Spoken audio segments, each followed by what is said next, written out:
Hi there.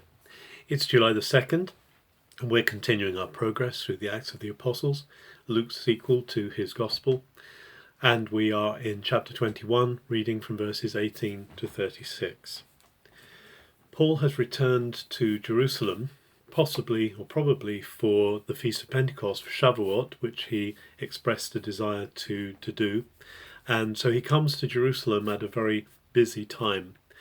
Many people have warned him not to come. In fact, he's even received a prophecy from Agabus that he's going to be captured in Jerusalem and handed over to the Gentiles. But Paul continues his journey, and he comes to Jerusalem, and he's received by the leaders of the church there, particularly by James. James is the brother of Jesus, and James seems to be the one who leads the church, presumably in the absence of Peter and others who are off on missionary journeys. And so James is very much the one who is leading, overseeing the church in Jerusalem at this time. So Paul comes to James and he explains to him and to the leaders of the Jerusalem church his ministry to the Gentiles, the way that they've received the good news of Jesus, the things that God has been doing. But there's obviously a concern in James, and it's interesting that some of the political realities come out here.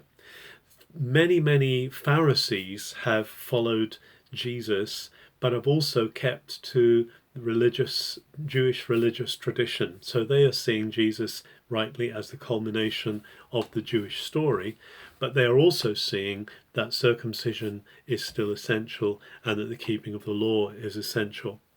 And they are concerned, these converts are concerned, because they hear that Paul has been preaching that circumcision is unnecessary and keeping the law is unnecessary. And so James asks Paul to make some compromise or to do something which demonstrates still his respect and his honour for the Jewish tradition. So he asks Paul if he will have his head shaved in completion of a vow, along with some other Jewish believers who are doing this. Paul, because he's one who wants, we know elsewhere he says, I want to be all things to all men.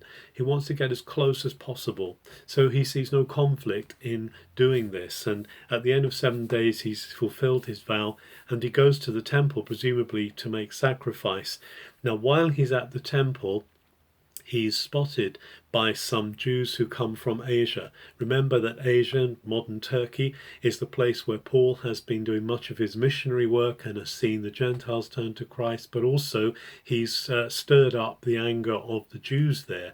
And so Asian Jews are there in Jerusalem, which suggests it was one of the great festivals at this moment. And in the stirring up of this, it stirs up these Jews to get hold of Paul, and they also accuse him of bringing Gentiles into the temple, which was something that was forbidden, because they've seen him with a guy called Trophimus.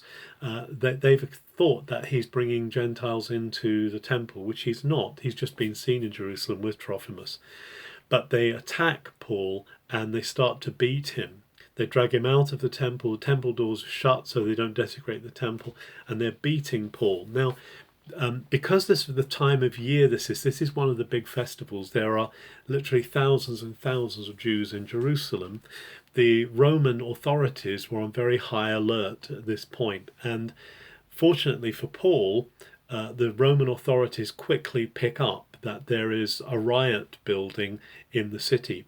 The place where they were based, the Antonia fortress, is right next door and overlooking the temple. And so the tribune comes down. Now, tribune, he's called in Greek Heliarchos, which means a ruler of 1,000 or leader of 1,000.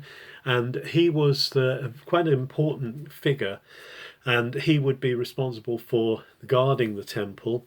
His name, we know later on from chapter 23, is Claudius Lysias. He's a Greek, and he is in charge of the guard, as we say. So he comes down and he stops the beating happening. In fact, they stop beating Paul when they see Claudius Lysias and his men coming, forcing their way through the crowd. And in order to quell the riot, Claudius Lysias orders his men to arrest Paul, and so they take him chained back into the Antonia.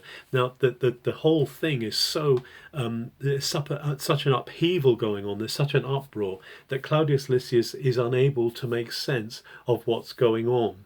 And he takes Paul into the Antonia, and he's going to ask him further what's going on. But as he does this, the mob are shouting, "Kill him! Kill him!"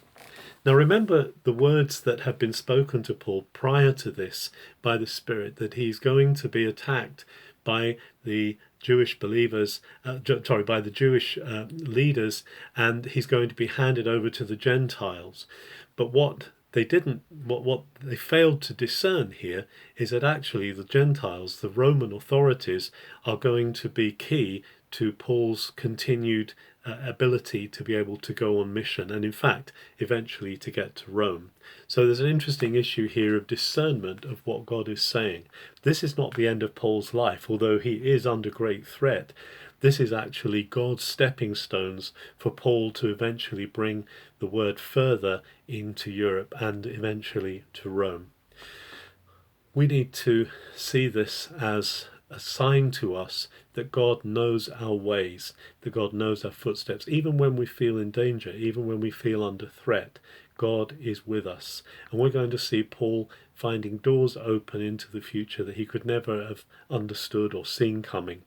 And so we commit our way this day to God in whatever circumstances we're in, knowing that he has us, like Paul, in his hands. Have a very good July the 2nd.